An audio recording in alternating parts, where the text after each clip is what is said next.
నమస్తే, welcome to local news. నేను తులసి. ముందుగా హెడ్లైన్స్.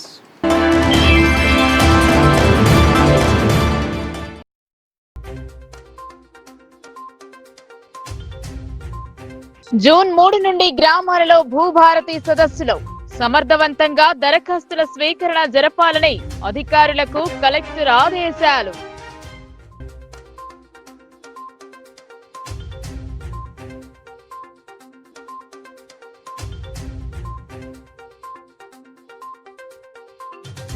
లోకల్ న్యూస్ కథనంపై నజర్. అక్రమ ఇసుక డంపులు సీజ్ చేసిన తహసీల్దార్.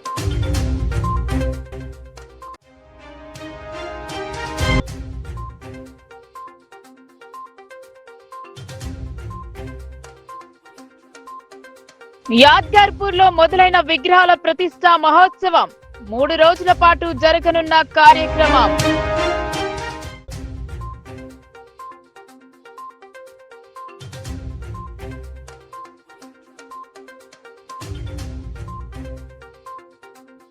తలసేమియా వ్యాధిగ్రస్తులకు అండగా రెవెన్యూ అసోసియేషన్ ఉద్యోగులు.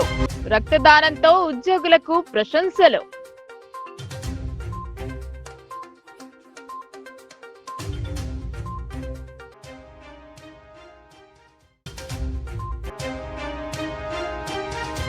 అర్హులైన వారందరికీ ప్రభుత్వ పథకాలు. మధ్యవర్తిత్వం వహించి డబ్బులు అడిగితే చర్యలు తప్పవని ఆర్మూర్ కాంగ్రెస్ ఇన్ఛార్జ్ హెచ్చరికలు. ప్రభుత్వం ప్రతిష్టాత్మకంగా అమలులోకి తెచ్చిన భూభారతి చట్టం కింద భూ సంబంధిత సమస్యలపై రైతులు, ప్రజల నుండి దరఖాస్తులను స్వీకరించేందుకు వీలుగా జూన్ 3 నుండి అన్ని మండలాలలో గ్రామాల వారీగా చేపట్టనున్న రెవెన్యూ సదస్సులను సమర్థవంతంగా నిర్వహించాలని కలెక్టర్ రాజీవ్ గాంధీ హనుమంతు సూచించారు. నూతన ఆర్ఓఆర్ చట్టంలో పొందుపరిచిన నిబంధనలకు అనుగుణంగా దరఖాస్తుల స్వీకరణ, వాటి పరిశీలన, విచారణ ప్రక్రియలను నిర్వహించాలని అన్నారు. సమీకృత జిల్లా కార్యాలయాల సముదాయం కాన్ఫరెన్స్ హాల్లో శనివారం తహసీల్దార్లు, నాయబ్ తహసీల్దార్లు, రెవెన్యూ ఇన్స్పెక్టర్లు, సర్వేయర్లకు రెవెన్యూ సదస్సుల నిర్వహణ, దరఖాస్తుల పరిశీలన, క్షేత్ర స్థాయిలో సమగ్ర విచారణ తదితర అంశాలపై అవగాహన కల్పించారు. పవర్ పాయింట్ ప్రజెంటేషన్ ద్వారా భూభారతి చట్టంలోని నిబంధనల గురించి, దరఖాస్తులను పరిష్కరించాల్సిన తీరును తెలియజేశారు. ఇప్పటికే పైలట్ ప్రాతిపదికన జిల్లాలోని మెండోరా మండలంలో గల 8 గ్రామాలలో రెవెన్యూ సదస్సులను జరిపి క్షేత్రస్థాయి విచారణ నిర్వహించడం జరిగిందని కలెక్టర్ తెలిపారు. అదే తరహాలో ప్రస్తుతం జిల్లా వ్యాప్తంగా అన్ని గ్రామాలలో సదస్సులను పకడ్బందీగా నిర్వహించాలని సూచించారు. ప్రభుత్వ మార్గదర్శకాలను తూచా తప్పకుండా పాటిస్తూ నూతన ఆర్ఓఆర్ చట్టంలో పొందుపరిచిన నిబంధనలకు అనుగుణంగా దరఖాస్తుల స్వీకరణ, వాటి పరిశీలన, విచారణ ప్రక్రియలను నిర్వహించాలని అన్నారు. జూన్ 3 నుండి 20వ తేదీలోపు రెవెన్యూ సదస్సులను విజయవంతంగా పూర్తి చేయాలని గడువు విధించారు. ప్రతిరోజు ఉదయం 9 గంటలకు సదస్సులు ప్రారంభం కావాలని, సాయంత్రం వరకు అందుబాటులో ఉంటూ దరఖాస్తులు స్వీకరించాలన్నారు. నిర్ణీత షెడ్యూల్ ను అనుసరిస్తూ రెవెన్యూ బృందాలు సకాలంలో గ్రామాలకు చేరుకోవాలని, సదస్సుల నిర్వహణకు సంబంధించిన సమాచారాన్ని 1-2 రోజుల ముందే ఆ ప్రాంత రైతులు, ప్రజలకు తెలిసేలా విస్తృత ప్రచారం చేయాలని అన్నారు. రెవెన్యూ సదస్సులు నిర్వహించే చోట తాగునీరు, సరిపడా నీడ, కుర్చీలు వంటి మౌలిక సదుపాయాలు అందుబాటులో ఉండేలా చూడాలన్నారు. దరఖాస్తుల స్వీకరణ కోసం కౌంటర్ ఏర్పాటు చేయాలని, దరఖాస్తుదారులకు సహకరించేలా హెల్ప్ డెస్క్ ను అందుబాటులో ఉంచాలని సూచించారు.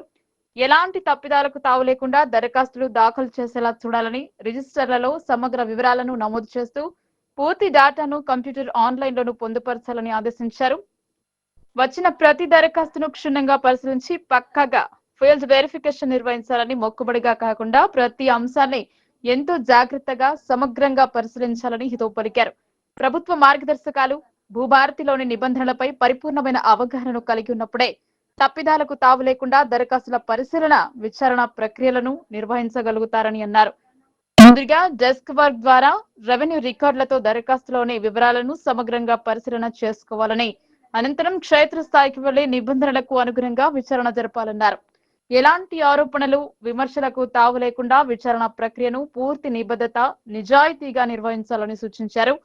అవకతవకలకు తావు కల్పిస్తే ప్రభుత్వ యంత్రాంగానికి, రెవెన్యూ వ్యవస్థకే చెడ్డ పేరు వచ్చే ప్రమాదం ఉంటుందన్నారు. దీనిని దృష్టిలో పెట్టుకుని ఎలాంటి ఒత్తిళ్లు, ప్రలోభాలకు తలొగ్గకుండా భూభారతి దరఖాస్తుల విచారణలో పూర్తి పారదర్శకంగా వివరిస్తూ భూ సమస్యలకు శాశ్వత పరిష్కారం చూపాలని ప్రభుత్వ సంకల్పం నెరవేరేలా రెవెన్యూ అధికారులు, సిబ్బంది అందరూ అంకిత భావంతో విధులు నిర్వర్తించాలని కలెక్టర్ హితవు పలికారు. కావాలని తప్పిదాలకు తావు కల్పిస్తే బాధ్యులపై కఠిన చర్యలు తప్పవని, సస్పెండ్ చేసేందుకు కూడా వెనకాడబోమని ఈ సందర్భంగా హెచ్చరించారు. భూభారతి చట్టంలో అప్పీల్ వ్యవస్థను అమలు చేస్తున్నందున ప్రతి దరఖాస్తును ఎంతో జాగ్రత్తగా పరిష్కరించాల్సి ఉంటుందని, దరఖాస్తుదారుడు తిరిగి అప్పీలుకు వెళ్లే పరిస్థితి ఉత్పన్నం కాకుండా నిబంధనలు, మార్గదర్శకాలకు అనుగుణంగా విచారణ జరిపి వాస్తవ పరిస్థితులతో కూడిన అభిప్రాయాలను నివేదికలో పేర్కొనాలని కలెక్టర్ సూచించారు. క్షేత్రస్థాయి పరిశీలన, విచారణ ప్రక్రియలు నిర్వహించే సమయంలో ప్రతి ఒక్కరూ సంయమనంతో వ్యవహరించాలని అన్నారు. సాదా బైనామాలు, పిఓటి దరఖాస్తులకు సంబంధించి రికార్డుల పరిశీలన, సాధారణ విచారణలు మాత్రమే జరపాలని, హైకోర్టులో స్టే తొలగిన మీదట ప్రభుత్వం వెలువరించే మార్గదర్శకాలకు అనుసరిస్తూ సాదా బైనామా, పిఓటీలను క్రమబద్ధీకరించడం జరుగుతుందని దరఖాస్తుదారులకు స్పష్టంగా తెలియజేయాలని సూచించారు. ఒకే దరఖాస్తులో ఒకటి కంటే ఎక్కువ సంఖ్యలో భూ సమస్యలను పొందుపరిస్తే ప్రతి సమస్యను తప్పనిసరిగా పరిశీలిస్తూ వేర్వేరుగా విచారణ జరపాలని అన్నారు.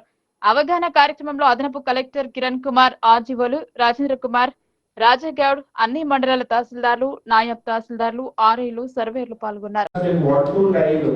ఏదైతే ఉందో అది వాళ్ళు ముందు ఫిల్ చేసి వస్తే మీరు రిమైనింగ్ డేటా ఫిల్ చేయడం అనేది ఈజీగా ఉంటుంది. సో అది మీకు ఒక అదర్వైజ్ 5-10 minutes అక్కడే వేస్ట్ అవుతుంది. ఈవెన్ అంటే నేను ఎక్స్ సర్పంచ్, ఎంపీటీసీ అని ఎందుకు చెప్తున్నా అంటే ఎంతమంది ఉంటే వాళ్ళందరికీ కూడా కమ్యూనికేట్ చేయాలి, డిస్ట్రిబ్యూట్ చేయడం. ముందు హెల్ప్ డెస్క్ దగ్గర ఉన్నవాడికి కూడా అది ఎలా ఫిల్ చేయాలో తెలియాలి. నేను మెదూర ఫస్ట్ డే వెళ్తే మేము ఆడియో గారు కూర్చొని ఒక ½ hour 1 hour అప్లికేషన్ ఆ హెల్ప్ డెస్క్ లో ఉన్నోడికే తెలియదు అది ఎలా ఫిల్ చేయాలో వస్తుంది. అది ఎందుకు మీరు ఫిల్ చేయాలి అంటే మీరు నోటీసులు దీన్ని బేస్ చేసుకొని ఇస్తారు. మీకు 7th కాలమ్ 6th కాలమ్ ఏదైతే 10th అంటే భూమి సమస్య వివరాలు అని ఉందో, సో దాంట్లో 6th కాలమ్ 7th కాలమ్ మీరు కరెక్ట్ గా ఫిల్ చేస్తే నోటీస్ ఇచ్చినప్పుడు మీకు ఈజీగా ఉంటుంది. లేదు అంటే ఇప్పుడు భూమి సంక్రమించిన విధానం ఒకటి, ఏ విధమైన సమస్య 7th ఒకసారి డిజిట్స్ లో ఫస్ట్ 7 digits విలేజ్ కోడ్ మీకు 7 digits ఉంది. అది బ్లైండ్ గా వేసేయండి. మండల కోడ్, డిస్ట్రిక్ట్ కోడ్ అదేం పట్టించుకోవద్దు. 7 digits తర్వాత నవీపేట్ మండలం నిజాంపూర్ లో అక్రమంగా ఇసుక వ్యాపారం జరుగుతుందని లోకల్ న్యూస్ లో వచ్చిన కథనానికి రెవెన్యూ అధికారులు స్పందించారు. నవీపేట్ తహసీల్దార్ వెంకటరమణ నిజాంపూర్ గ్రామంలో అక్రమంగా నిల్వ ఉంచిన ఇసుక డంప్లను సీజ్ చేశారు. నవీపేట్ మండలం నిజాంపూర్ గ్రామంలో అక్రమంగా నిల్వ ఉంచిన ఇసుకను తహసీల్దార్ వెంకటరమణ సిబ్బందితో కలిసి సీజ్ చేశారు. గత కొంతకాలంగా నిజాంపూర్ వాగు నుండి అక్రమ ఇసుక తరలించి అక్రమార్కులు నిల్వలు పెట్టారు.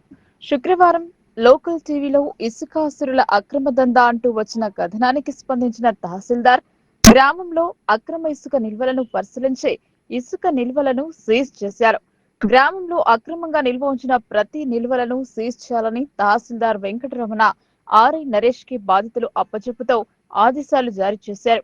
ఇసుక నిల్వలను ప్రభుత్వ ఆదేశాల మేరకు ఇందిరమ్మ ఇళ్లకు కేటాయించడం జరుగుతుందని అన్నారు. సీజ్ చేసిన ఇసుకను ముట్టుకుంటే కేసులు నమోదు చేస్తామని హెచ్చరించారు. ఏదైతే ఈరోజు నిజాంపూర్ గ్రామంలో ఇసుక అక్రమంగా రవాణా చేస్తున్నట్టు మాకు సమాచారం వచ్చిన వెంటనే నిజాంపూర్ గ్రామానికి నేను మరియు మా రెవెన్యూ సిబ్బంది రావడం జరిగింది. ఎక్కడైతే ఇక్కడ మేము సమాచారం అందిన వెంటనే ఇక్కడ గ్రామంలో కొన్ని పెద్ద పెద్ద ఇసుక డంపుల్ని మేము గుర్తించడం జరిగింది. డంపులను గుర్తించడం జరిగింది. ఎట్టి వాటిని గుర్తించి మా రెవెన్యూ ఇన్స్పెక్టర్ మరియు మా సిబ్బంది మరియు నా ఆధ్వర్యంలో ఎట్టి ఇసుక డంపులను సీజ్ చేయడం జరిగింది. ఎవరైనా గ్రామంలోంచి అక్రమంగా ఇసుక రవాణా చేస్తే ఖచ్చితంగా చట్టపరంగా వారిపై చర్యలు తీసుకోవడం జరుగుతుందని చెప్పి తెలియజేస్తాము. మేము సీజ్ చేసి ఇంకా మేము గ్రామంలో వెరిఫై చేసి ఇంకా గుర్తించి కూడా అట్టి ఇసుకను కూడా మేము స్వాధీనం చేసుకొని అట్టి ఇసుకను కూడా సీజ్ చేయడం జరుగుతుందని చెప్పేసి తెలియజేసుకుంటాం. ఇట్టి ఇసుకను సీజ్ చేసి ప్రభుత్వ ఆదేశానుసారం ప్రభుత్వం నుంచి ఎలాంటి ఆదేశాలు వస్తే ఆ విధంగా ఇట్టి ఇసుకని మేము తదుపరి చర్యలు తీసుకుంటామని చెప్పేసి తెలియదు. యాద్గర్పూర్ లో ఘనంగా నూతన గ్రామ దేవతల ప్రారంభోత్సవాలు జరుపుకోవడం జరిగిందని హనుమాన్ ఆలయ పూజారి శివశాస్త్రి అన్నారు. గ్రామ దేవతల కృపా కటాక్షాలు ప్రతి ఒక్కరిపై ఉండే పాడి పంటలు సమృద్ధిగా పండాలని ఆయన పేర్కొన్నారు. నిజామాబాద్ జిల్లా కోటగిరి మండలం యాద్గార్పూర్ గ్రామంలో నూతనంగా నిర్మించిన మహాలక్ష్మి అమ్మవారు, పెద్ద పోచమ్మ, నల్ల పోచమ్మ ఆలయాల ప్రారంభోత్సవ కార్యక్రమాలు శనివారం గ్రామస్తుల ఆధ్వర్యంలో ఘనంగా ప్రారంభమయ్యాయి. ఈ సందర్భంగా గ్రామస్తులతో పాటు చుట్టుపక్కల గ్రామస్తులు పెద్ద ఎత్తున మహాలక్ష్మి ఆలయానికి చేరుకుని బాజా భజంత్రిలతో విగ్రహమూర్తుల ఊరేగింపు కార్యక్రమం అట్టహాసంగా నిర్వహించారు. ఈ సందర్భంగా పూజారి శివశాస్త్రి మాట్లాడుతూ నూతనంగా నిర్మించిన ఆలయాలు పూర్తయినందున 3 రోజుల పాటు నిర్వహించే విగ్రహ ప్రతిష్టాపన ఉత్సవాలలో భాగంగా మొదటి రోజైన నేడు గణపతి పూజ, పుణ్యాహవచనము, విగ్రహాల ఊరేగింపు, నవగ్రహ పూజ, వాస్తు పూజ, యాగశాల ప్రవేశము, అమ్మవార్లకు జలధివాసము కార్యక్రమాలు నిర్వహించారు. రెండవ రోజు విగ్రహ మూర్తులకు ధాన్యధివాసము, క్షయధివాసము కార్యక్రమం ఉంటుందన్నారు. మూడవ రోజు అమ్మవార్లకు సుప్రభాత సేవ, ప్రాణ ప్రతిష్టాపన మహోత్సవం, శిఖర స్థాపన కార్యక్రమాలు ఉంటాయని చెప్పారు. గ్రామంలో 3 రోజుల పాటు మహా అన్నదాన కార్యక్రమం ఉంటుందని భక్తులు పెద్ద సంఖ్యలో పాల్గొని అమ్మవారి సేవకు పాత్రులు కావాలని సూచించారు. ఈ కార్యక్రమంలో గ్రామస్తులు పుల్కంటి కిష్టయ్య, గడ్డం కృష్ణకుమార్, పాపయ్య, సింపాలం లక్ష్మణ్, ఒడ్డయ్య, మేత్రి సాయిలు, సంఘం లక్ష్మణ్, టాక్లి లాలయ్య, గడ్డం లాలు, ముత్తయ్య, సాయగౌడ్, మహేష్ గౌడ్, దొడ్ల కిష్టయ్య, శ్రీధర్, కాశీరాం, కృష్ణ, భూమేష్, శ్యామ్, శ్రీనివాస్ తదితరులు పాల్గొన్నారు. శ్రీ గురుభ్యో నమః. శ్రీమాత్రే నమః. ఈరోజు యాద్గార్పూర్ గ్రామంలో గ్రామ దేవతలైనటువంటి మహాలక్ష్మి అమ్మవారి మరియు పెద్ద పోచమ్మ మరియు నల్ల పోచమ్మ ఆలయ నిర్మాణము పూర్తి అయిపోయింది. 3 రోజుల కార్యక్రమాలు ఇక్కడ యాగశాలలో కార్యక్రమము గ్రామస్తులు పెద్దలు నిర్వహించడం జరిగింది. కావున మొదటి రోజు ఈరోజు మహాగణపతి పూజ, పుణ్యాహవాచనము, నవగ్రహ మండపము, వాస్తు పూజ మరియు సర్వతోభద్ర యాగశాల ప్రవేశము మరియు అమ్మవార్లకు జలాదివాసము మరియు అలాగే రెండవ రోజు ధాన్యాదివాసము, క్షయాదివాసము మరియు మూడవ రోజు సుప్రభాత సేవ మరియు ప్రాణ ప్రతిష్ట, శిఖర ప్రతిష్ట పూజా కార్యక్రమం నిర్వహించడం జరుగుతుంది. కావున అలాగే గ్రామ పెద్దలు, భక్తులు అధిక సంఖ్యలో పాల్గొని అమ్మవారి కృపకు పాత్రులు కాగలరు. ఇలాగే ప్రతి ఒక్కరు కూడా అమ్మవారి భక్తి సేవలో మరియు మరెన్నో ఆలయ నిర్మాణం కొరకు ముందుకు రావాలని కోరుతూ శ్రీ గురుభ్యో నమః. అలాగే ప్రతిష్టాపనతో పాటు 3 రోజులు అన్నదాన కార్యక్రమం కూడా ఉంటుంది. కావున చుట్టుప్రక్కన గ్రామస్తులు కూడా వచ్చి ఆ మహాప్రసాదాన్ని తీసుకొని ఆ అమ్మవారి కృపకు పాత్రులు కాగలరు. శ్రీమాత్రే నమః. తలసేమియా వ్యాధిగ్రస్తుల ప్రాణాలను రక్షించేందుకు Telangana revenue employees services association ముందుకు వచ్చింది. జిల్లా కలెక్టరేట్ లో ఈ శిబిరాన్ని ఏర్పాటు చేశారు. రక్తదానం ప్రాణదానం వంటిది. తలసేమియా వ్యాధితో బాధపడుతున్న వారి ప్రాణాలను రక్షించేందుకు గాను Telangana revenue employees services association ఆధ్వర్యంలో రక్తదాన శిబిరాన్ని జిల్లా కలెక్టరేట్ లో ఏర్పాటు చేశారు. ఇండియన్ రెడ్ క్రాస్ సొసైటీ సిబ్బంది కలెక్టరేట్ కు చేరుకుని దాతల నుండి రక్తాన్ని సేకరించారు. ఈ కార్యక్రమంలో రెవెన్యూ అసోసియేషన్ సభ్యులు, రెడ్ క్రాస్ సొసైటీ సిబ్బంది పలువురు పాల్గొన్నారు. పలువురు ఉద్యోగులు స్వచ్ఛందంగా కదిలివచ్చి సమాజ సేవలో తమ వంతుగా శిబిరంలో పాల్గొని రక్తదానం చేశారు. ప్రభుత్వ పథకాలను అందిస్తామని చెప్పి తన పేరిట డబ్బులు వసూలు చేసిన వారిని పార్టీ నుండి బహిష్కరిస్తామని ఆర్మూర్ కాంగ్రెస్ ఇన్ఛార్జ్ వినయ్ రెడ్డి వెల్లడించారు. నియోజకవర్గంలోని ప్రజలకు ఏ సమస్య ఉన్నా నేరుగా సంప్రదించవచ్చని తెలిపారు. కాంగ్రెస్ పార్టీ నియోజకవర్గ ఇన్ఛార్జ్ పొద్దుటూరి వినాయక్ కుమార్ రెడ్డి ఆయన మీడియాతో మాట్లాడుతూ, నా పేరు చెప్పి అధికారులపైన జులుం చేయడం గాని, డబ్బులు వసూలు చేయడం గాని ఎవరైనా చేస్తే వారిని పార్టీ నుంచి సస్పెండ్ చేసి చర్యలు తీసుకుంటామని నియోజకవర్గ ఇన్ఛార్జ్ పొద్దుటూరి వినయ్ కుమార్ రెడ్డి అన్నారు. పీవీఆర్ భవన్ లో ఆయన మీడియా సమావేశం నిర్వహించారు. ఈ సందర్భంగా ఆయన మాట్లాడుతూ, ప్రభుత్వం ఇస్తున్న పథకాలు ప్రజలకు నేరుగా చేరుతాయని, ఎవరు కూడా మధ్యవర్తులను నమ్మకూడదని, నమ్మి డబ్బులు ఇవ్వవద్దని ఆయన నియోజకవర్గ ప్రజలకు సూచించారు. అలాగే బుధవారం రోజున కలెక్టరేట్ లో జరిగిన సమావేశంలో ఇన్ఛార్జ్ మినిస్టర్ జూపల్లి కృష్ణారావు ప్రజల సమస్యల గురించి సమావేశం నిర్వహించారన్నారు.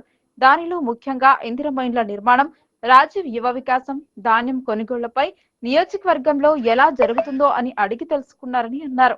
ఆర్మూర్ నియోజకవర్గంలో 3143 ఇందిరమ్మ ఇళ్లు మంజూరు కాగా ఇప్పటికే 800 ఇళ్లు ముగ్గు వేసి పని ప్రారంభించడం జరిగిందని, కొన్ని గ్రామాలలో మొదటి విడత ₹1,00,000 బ్యాంకులోకి అర్హులకు వచ్చాయని తెలిపారు. మిగతా ఇళ్లు కూడా త్వరలో ప్రారంభించి పనులు పూర్తయ్యేలా చూస్తామన్నారు. అలాగే కొంతమంది పేద ప్రజలకు ఇల్లు కట్టుకోవడానికి ఇబ్బందిగా ఉంటే మహిళా సంఘాల ద్వారా రుణాలు ఇప్పిస్తామని తెలిపారు. రాజీవ్ యువ వికాసం మొదటి విడతలో 50,000, 1,00,000 రూపాయలు అర్హత ఉన్న వారికి జూన్ 2వ తారీఖున పంపిణీచడం జరుగుతుందని అన్నారు. ఈసారి వరిధాన్యం పంట ఎక్కువ సాగు రావడంతో కాటా లేట్ అయిందని, దాంతో కొద్దిగా ధాన్యం కొనుగోలులో ఇబ్బందులు వచ్చాయని, అయినా సరే ప్రతి ధాన్యం గింజ వరకు ప్రభుత్వమే కొనుగోలు చేసి రైస్ మిల్లర్లతో ఏవైనా ఇబ్బంది ఉంటే ప్రభుత్వమే మాట్లాడి సమస్య పరిష్కారం చేస్తుందని ఆయన తెలిపారు. నమస్కారం. నిన్నటి రోజు ఇన్ఛార్జ్ మంత్రివర్యులు నిజామాబాద్ జిల్లాకు రావడం జరిగింది. సమస్యలు పైన కలెక్టరేట్లో మాట్లాడడం జరిగింది. ముఖ్యంగా ఇందిరమ్మ ఇండ్లు ఏ రకంగా నియోజకవర్గాల వారీగా ఇస్తున్నారు, అంతేకాకుండా వరి కొనుగోలు ఏ రకంగా జరుగుతుంది, రాజీవ్ యువ వికాసం పైన చర్చించడం జరిగింది. మొదటగా ఇందిరమ్మ ఇండ్లు నియోజకవర్గంలో ఇప్పటికే 3,143 ఇండ్లు ఆల్రెడీ శాంక్షన్ కావడం జరిగింది. సుమారు 800 ఇండ్ల వరకు ముగ్గు పోసి పని ప్రారంభించడం, 45 ఇండ్లకి బేస్మెంట్ కట్టిన వరకు ₹1,00,000 వాళ్ళకి రావడం, అంతేకాకుండా వివిధ గ్రామాలల్లో ఆర్మూర్ పట్టణంలో సమస్యలు ఏమున్నాయి, ఇందిరమ్మ ఇండ్ల విషయంలో ప్రజలకి ఏ రకమైన అపోహాలు ఉన్నాయి, అపోజిషన్ పార్టీ ఏం మాట్లాడుతుంది అనే దాని మీద చర్చించడం జరిగింది. నియోజకవర్గ ప్రజలకి ఎవరైతే ఇందిరమ్మ ఇండ్ల అర్హులు ఉన్నారో తప్పకుండా కాంగ్రెస్ ప్రభుత్వం చెప్పినట్టుగా అర్హులైన వారికి అందరికీ కూడా ఇండ్లు కట్టించే బాధ్యత తీసుకోవడం జరిగింది. అందులో భాగంగా 3,500 ఇండ్లు మొదటి దఫాగా ఇచ్చినాం. వివిధ గ్రామాల నుంచి పట్టణంలో ఇప్పటికే 3,150 అప్లికేషన్స్ని స్క్రూటినీ చేసి అర్హులుగా వాళ్ళని గుర్తించి వాళ్ళకి ఆల్రెడీ శాంక్షన్స్ లెటర్స్ కూడా మ్యాక్సిమం ఇవ్వడం జరిగింది.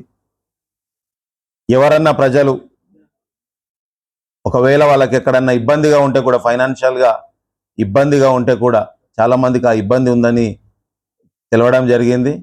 వాళ్ళకి ఏదైనా ఇబ్బంది ఉంటే కూడా అక్కడ మహిళా సంఘాల ద్వారా మాట్లాడి, బ్యాంకుల ద్వారా మాట్లాడి వాళ్ళకి ₹1,00,000 వరకు కానీ, లేకపోతే మేస్త్రీలతో మాట్లాడి మేస్త్రీల ద్వారా పనిచేయించే బాధ్యత మా యొక్క నాయకులు తీసుకోవడం జరిగింది. అంతేకాకుండా ఎవరన్నా ఇందిరమ్మ ఇండ్లు విషయం కానీ, లేకపోతే ఏదన్నా స్కీమ్ విషయంలో కానీ, ఒక ఆఫీసర్ కానీ, లేకపోతే కాంగ్రెస్ నాయకులు కానీ, ఇంకెవరన్నా సరే ₹1 అడిగినా, ఏది అడిగినా కానీ ఎట్టి పరిస్థితుల్లో కూడా ఎవరికి కూడా ఇవ్వద్దు. మీకు ఇంకా ఏదన్నా ఇబ్బంది ఉంటే కూడా మమ్మల్ని సంప్రదించాల్సిందిగా ఆర్మూర్ నియోజకవర్గ ప్రజల్ని కోరుతున్నాం. అదేవిధంగా రాజీవ్ యువ వికాసం మొదటి దఫాగా 50,000 అప్లై చేసిన వారికి, ₹1,00,000 అప్లై చేసిన వారికి జూన్ నెలలో వాళ్ళకి ఇవ్వడం జరుగుతుంది అర్హత బట్టి. అదే రకంగా కులాల వారీగా బీసీ కులాలకి పర్సెంటేజ్ ఉంది, మైనారిటీలకు ఉంది,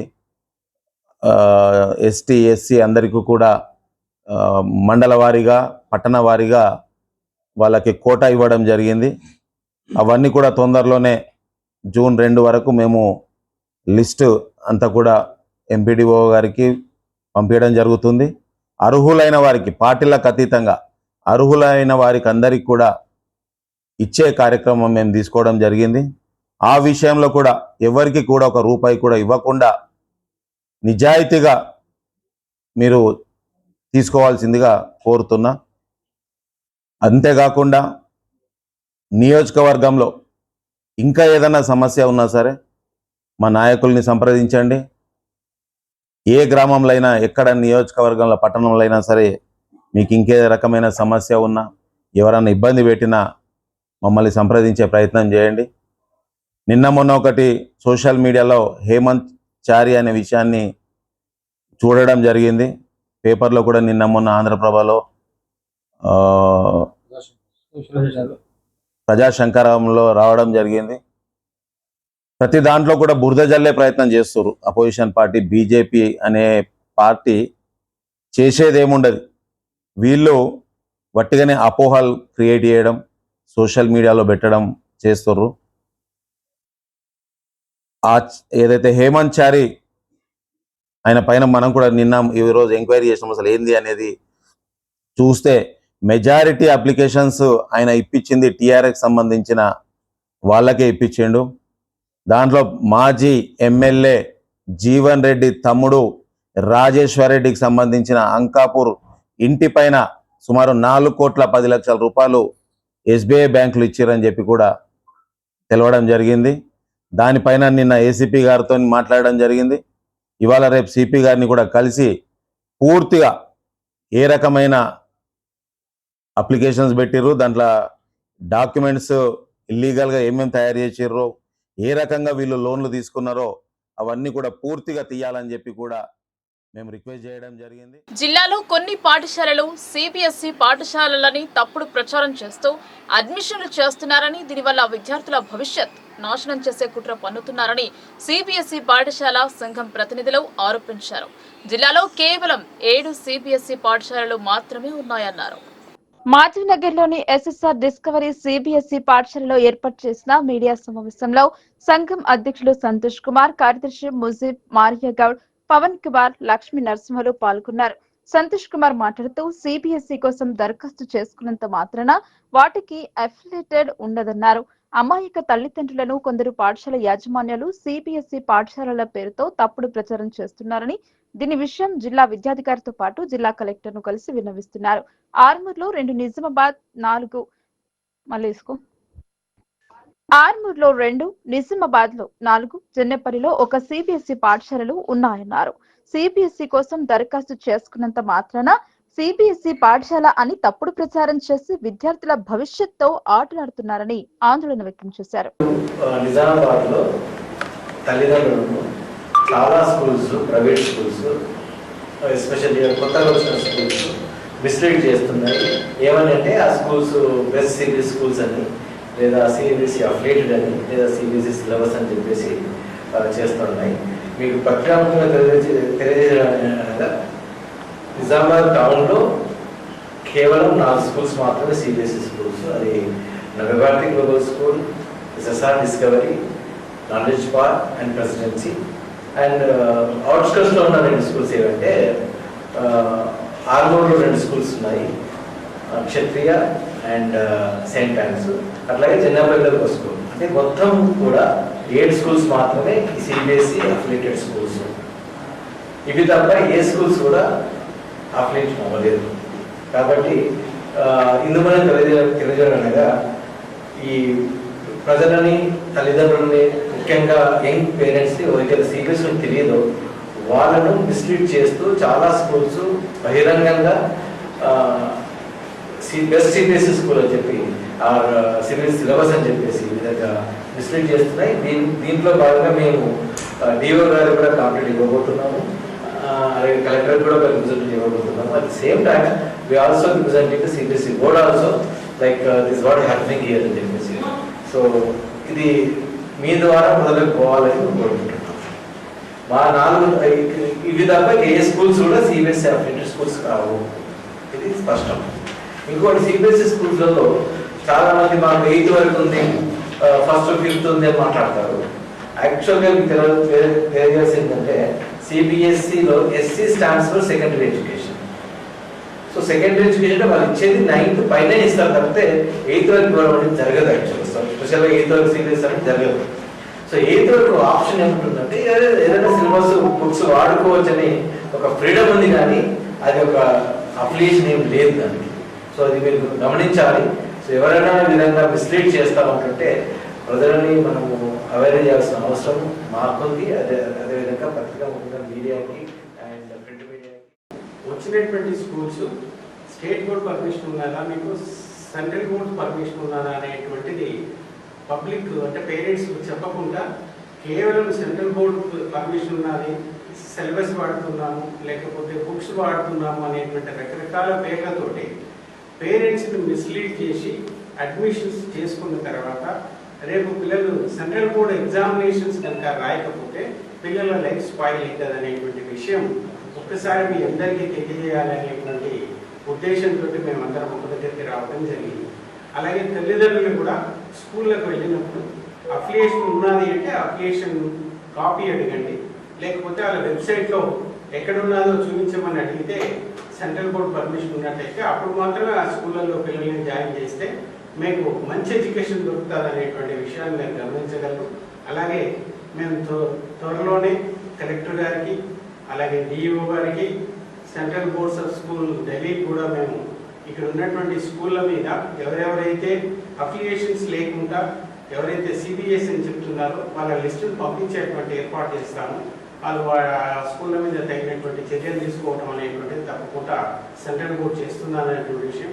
ఒకవేళ బోర్డు యాక్షన్ ఇంకా స్టార్ట్ చేస్తే అలా జాయిన్ అయినటువంటి పిల్లల యొక్క ఒక అకాడమిక్ ఇయర్ ఇబ్బందులు పాల్గొంటారు. కాబట్టి దయచేసి జాయిన్ చేయడానికంటే ముందు ఆ స్కూల్కి పర్మిషన్స్ ఉన్నాయా లేవా అనేటువంటిది తెలుసుకొని జాయిన్ చేస్తే పిల్లలకు మంచిగా ఉంటుంది. మీరు కూడా రేపు టెన్షన్ పడవలసినటువంటి అవసరం ఉంటుంది. అక్రమంగా తమ భూమిని కబ్జా చేసుకోవడమే కాకుండా అట్రాసిటీ కేసులు పెడతాం, తమను భయభ్రాంతులకు గురి చేస్తున్నారని మద్దేపల్లి గ్రామానికి చెందిన బాధితులు సింహాద్రి వెంకటేశ్వరరావు కుటుంబ సభ్యులు ఆవేదన వ్యక్తం చేశారు. జిల్లా కలెక్టర్ తమ సమస్యను పరిష్కరించి తమ భూమిని తమకు ఇప్పించి న్యాయం చేయాలని విజ్ఞప్తి చేశారు. కొందరు వ్యక్తులు తమ భూమిని కబ్జా చేసుకోవడమే కాకుండా తమపై అట్రాసిటీ కేసులను పెట్టి భయభ్రాంతులకు గురి చేస్తున్నారంటూ బాధిత కుటుంబ సభ్యులు జిల్లా కేంద్రంలోని స్థానిక ప్రెస్ క్లబ్ లో వాపోయారు.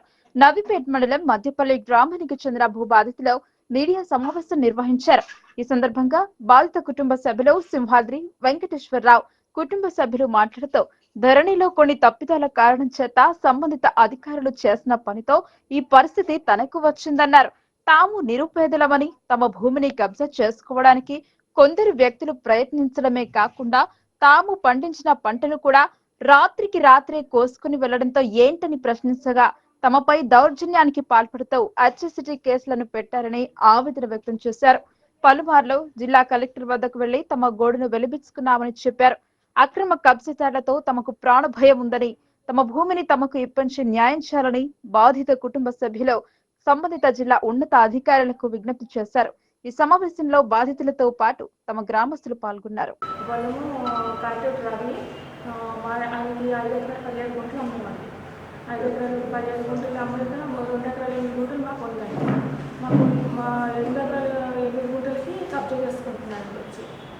ఆయన కబ్జా చేసి సంవత్సరం నుంచి మమ్మల్ని బాగా సతాయిస్తున్నాడండి. ఆయన అట్రాసిటీ కేసులు పెడుతున్నాడండి మా మీద. ఎవరన్నా బంధువులు వచ్చినా ఎవరన్నా తప్పు అని సర్పంచ్ చెప్పినా ఎవరు చెప్పినా వాళ్ళ మీద కూడా కేసులు పెడుతున్నాడండి. ఈ కులం పేరుతోటి ఒక గేమ్ కింద చేసి మాట్లాడితే అట్రాసిటీ పెడుతున్నాడండి. ఎస్టీ కేసులు పెడతాడు. అప్పుడే మా మీద 3 కేసులు ఉన్నాయండి. మా పొలమే నాటిన పొలము వచ్చి కోసుకెళ్ళిపోతున్నారండి. కోసుకెళ్ళిపోతున్నాడు. మళ్ళీ ఏంటని కేసు పెట్టి మేము ఏమన్నా కేసు చేస్తామంటే మా మీద కేసులు అయితే అవుతుందండి. ఈయన ఒకసారి 2 సార్లు కొట్టాడండి రవి.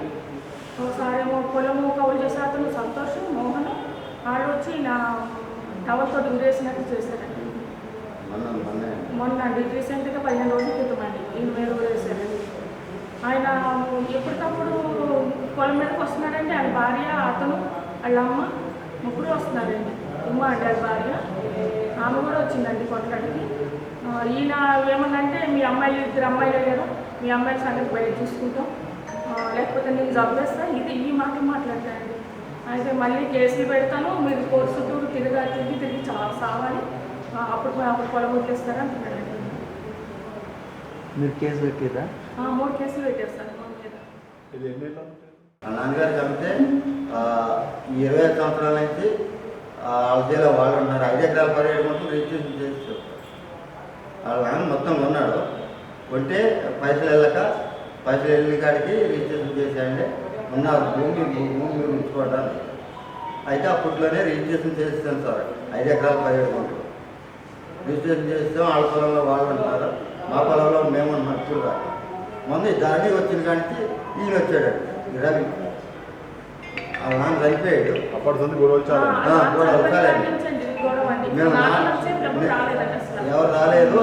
20 సంవత్సరాల నుంచి కూడా 20 సంవత్సరాల నుంచి వాళ్ళ పొలాలు ఉన్నారు. వాళ్ళు 5 ఎకరాల 17 గుంటలు వాళ్ళు పండించుకుంటున్నారు, మా పొలం మేము పండించుకుంటున్నాం. ఈ ధరణి వచ్చిన కాడికి పొలంలో వచ్చాడండి. మాది పొలం నిజామాబాద్ అర్బన్ మాజీ ఎమ్మెల్యే గణేష్ బిగాలాను ఇటీవల నూతనంగా ఎన్నికైన పద్మశాలి సంఘం కార్యవర్గ సభ్యులు మర్యాదపూర్వకంగా కలిశారు. నూతన కార్యవర్గానికి శుభాకాంక్షలు తెలుపుతూ వారిని బిగాలా సన్మానించారు. ఇటీవల నగర పద్మశాలి సంఘం ఎన్నికలు జరిగిన విషయం తెలిసిందే. ఎన్నికలలో విజయం సాధించిన నూతన అధ్యక్షులు పెంట దత్తాద్రి కార్యవర్గ సభ్యులు మాజీ ఎమ్మెల్యే గణేష్ బిగాలను మర్యాదపూర్వకంగా కలిశారు. బిగాల నూతన కమిటీకి శుభాకాంక్షలు తెలిపి వారిని శాలువాలతో సన్మానించారు.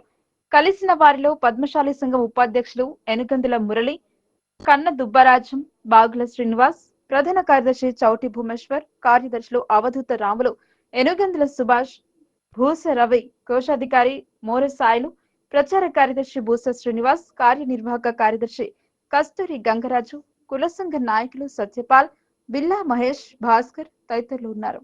స్థానిక సమస్యలపై విస్తృతంగా పోరాటాలు నిర్వహించాలని సిపిఎం పార్టీ రాష్ట్ర కమిటీ సభ్యులు ప్రసాద్ పిలుపునిచ్చారు. రాజకీయ శిక్షణ తరగతులలో పాల్గొన్న ఆయన కార్యకర్తలకు దిశానిర్దేశం చేశారు. సిపిఎం జిల్లా కమిటీ ఆధ్వర్యంలో ముఖ్య కార్యకర్తలకు రాజకీయ శిక్షణ తరగతులను పార్టీ కార్యాలయంలో నిర్వహించారు. జాతీయ అంతర్జాతీయ పరిస్థితుల్లో మహాసభల నిర్ణయాలను పార్టీ రాష్ట్ర కమిటీ సభ్యులు ప్రసాద్ వివరించారు. అంతర్జాతీయంగా అమెరికా తన ఆధిపత్యాన్ని కాపాడుకోవడానికి ప్రయత్నం చేస్తున్నారని అన్నారు. యుద్ధానికి అనేక దేశాల్లో ప్రయత్నం చేస్తున్నారు. అదేవిధంగా దేశంలో అధికారంలో ఉన్న నరేంద్ర మోడీ ప్రభుత్వం అమెరికా అధ్యక్షుడు ఒత్తిడికి తలొగ్గి ఉగ్రవాదులను పట్టుకోకుండా దాడులు ముగించారన్నారు. ఉగ్రవాదులు దేశంలో చొరబడ్డారని, వారిని అరికట్టేందుకు ప్రభుత్వం సంస్థలు విఫలం చెందాయని తెలిపారు. వీటిపై చర్చలు జరపడం లేదన్నారు. ప్రజలను తప్పుదోవ పట్టిస్తూ వామపక్ష పార్టీల ప్రభావం పెరగకుండా ఆలోచిస్తూ ప్రజా సమస్యలపై దృష్టి సారించి చర్యలు చేపట్టకుండా నిర్లక్ష్యం చేస్తున్నారని, అందుకే స్థానిక సమస్యలపై పార్టీ శ్రేణులు దృష్టి పెడితే ప్రజలు కదులుతారని, అందుకు ప్రజలు కదిలించి పోరాటం చేయాలని పిలుపునిచ్చారు. అంతకు ముందు శాస్త్రీయ ఆలోచనపై పార్టీ శ్రేణులు కృషి చేయాలని పార్టీ జిల్లా కార్యదర్శి వర్గ సభ్యులు పెద్ది వెంకట్రాములు చెప్పారు. అంతకు ముందు జిల్లా కార్యదర్శి రమేష్ బాబు మాట్లాడుతూ మారుతున్న పరిస్థితులకు అనుగుణంగా పార్టీ నాయకులు తమ అవగాహన కల్పించడం ఎంతో ఉపయోగమన్నారు. ఈ 2 రోజుల క్లాసులకు జిల్లా నాయకులు వెంకటేష్ అధ్యక్షన జరుగుతోంది.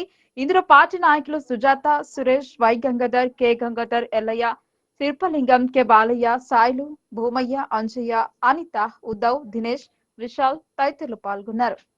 తెలంగాణ ఉద్యమ సమయంలో తనకంటూ గుర్తింపు పొందిన జాగృతి సంస్థ మరోమారు కొత్త కార్యాలయంలోకి మారింది.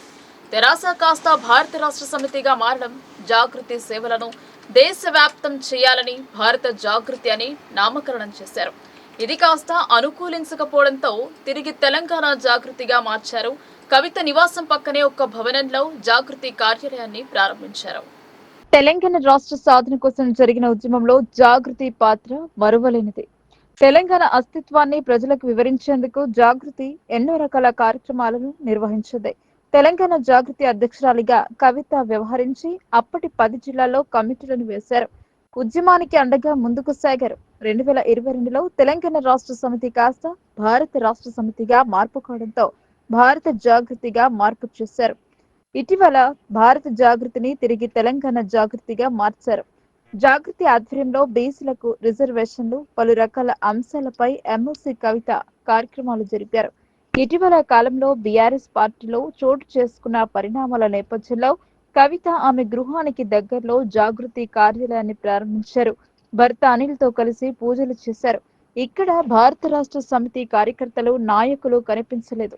ఒకప్పుడు పార్టీకి అనుసంధానంగా కొనసాగిన జాగృతి ఒంటరిగానే కొనసాగుతుందా అనే కోణంలో ఆలోచనలు వ్యక్తమవుతున్నాయి. తెలంగాణ తల్లి విగ్రహం, మహనీయుల విగ్రహాలు, జయశంకర్, కేసీఆర్ చిత్రపటాలు దర్శనమిచ్చాయి. వేద పండితులు పూజలు జరిపారు. మాక్లూర్ గ్రామంలో శ్రీ పాండురంగ స్వామి ఆలయ ద్వితీయ వార్షికోత్సవం సందర్భంగా సతీ సమేతంగా ప్రత్యేక పూజలు నిర్వహించారు. మాజీ ఎమ్మెల్యే గణేష్ బిగాల 2023లో గణేష్ బిగాల నిర్మించిన శ్రీ పాండురంగ స్వామి, శ్రీ అయ్యప్ప స్వామి, శ్రీ వీర హనుమాన్ ఆలయం ద్వితీయ వార్షికోత్సవం సందర్భంగా వేద పండితులతో ప్రత్యేక పూజలు నిర్వహించారు. అనంతరం బ్రాహ్మణులకు గోదానం ఇచ్చారు. పూజలు నిర్వహించిన అనంతరం భక్తులకు తీర్థ ప్రసాదం మరియు అన్నప్రసాదం అందజేశారు. 25వ వివాహ వార్షికోత్సవం సందర్భంగా తన వ్యవసాయ క్షేత్రంలో ఏకబిలం మరియు కొబ్బరి మొక్కలను నాటారు. వార్తలు ముగించే ముందు హెడ్లైన్స్ మరోసారి. జూన్ 3 నుండి గ్రామాలలో భూభారతి సదస్సులో సమర్థవంతంగా దరఖాస్తుల స్వీకరణ జరపాలని అధికారులకు కలెక్టర్ ఆదేశాలు.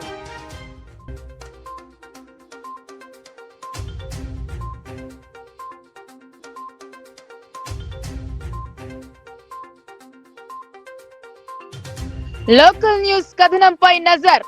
అక్రమ ఇసుక డంపులు సీజ్ చేసిన తహసీల్దార్.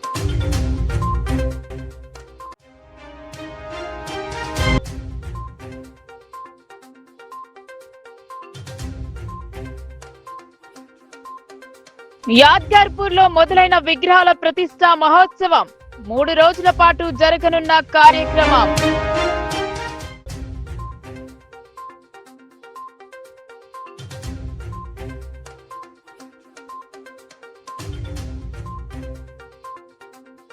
తలసేమియా వ్యాధిగ్రస్తులకు అండగా రెవెన్యూ అసోసియేషన్ ఉద్యోగులు.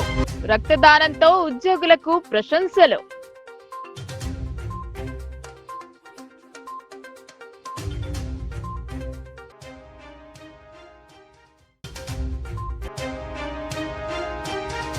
అర్హులైన వారందరికీ ప్రభుత్వ పథకాలు. మధ్యవర్తిత్వం వహించి డబ్బులు అడిగితే చర్యలు తప్పవని ఆర్మూర్ కాంగ్రెస్ ఇన్ఛార్జ్ హెచ్చరికలు.